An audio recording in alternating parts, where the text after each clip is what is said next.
विकसित भारत घडवण्यासाठी केवळ आधुनिक सुविधा आणि पायाभूत विकास पुरेसा नसून कर्तव्यदक्ष नागरिक घडवणं तितकंच महत्त्वाचं असल्याचं शिक्षण संस्कृती उत्थान न्यासाचे राष्ट्रीय सहसंयोजक डॉक्टर राजेश्वर कुमार यांनी म्हटलं आहे।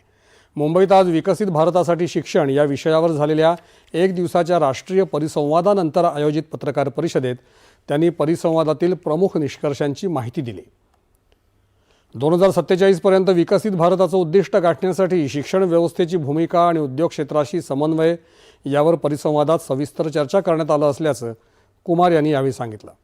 या परिसंवादाला राष्ट्रीय स्वयंसेवक संघाचे सरकार्यवाह दत्तात्रय होसबळे, विविध राज्यांचे शिक्षण मंत्री, नीती आयोगाचे सदस्य, IIT, IIIT, NITचे संचालक, विद्यापीठांचे कुलगुरू, शिक्षणतज्ज्ञ, उद्योजक आणि धोरणकर्ते उपस्थित होते। लोकमान्य बाळ गंगाधर टिळक यांना